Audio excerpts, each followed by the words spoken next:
Assalamualaikum warahmatullahi wabarakatuh. Apa kabar para sahabatku semua yang dimuliakan Allah Subhanahu wa taala? Dimanapun Anda berada, kaum muslimin, semoga sejahtera atas dirimu dan terkhusus untuk rakyat Aceh. Semoga selalu bahagia, baik diri atau keluarga. Semoga sehat, sentosa, sejahtera untuk kita semuanya. Amin ya rabbal alamin.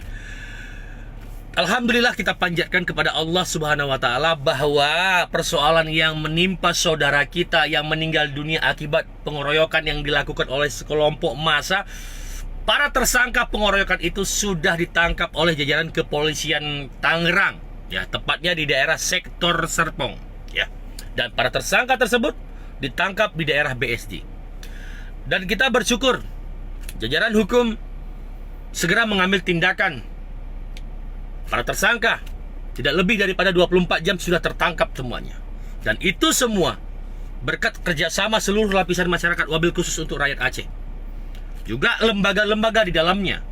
Di antaranya ada PAS, Persatuan Aceh Serantau, yang sudah membantu, bahkan membuat laporan ke jajaran kepolisian Tangerang.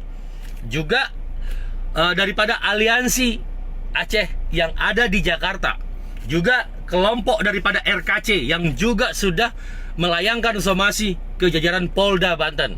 Juga media-media Aceh lainnya yang terus menframingkan berita ini hingga kepolisian segera menangkap para tersangka itu dan sudah tertangkap. Juga seluruh masyarakat Aceh terkhususnya, saya ucapkan terima kasih berkat kerjasama kita semuanya.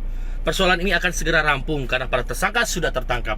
Mudah-mudahan kasus ini terang benderang dan kita bisa terus bersama-sama mengawal hingga tuntas, ya. Sama-sama kita berdoa semoga Allah Subhanahu wa taala melancarkan setiap urusan kita. Dan untuk keluarga korban saya mengucapkan semoga kalian diberikan ketabahan, dan untuk almarhum semoga Allah Subhanahu wa taala melapangkan kubur dan mengangkat derajat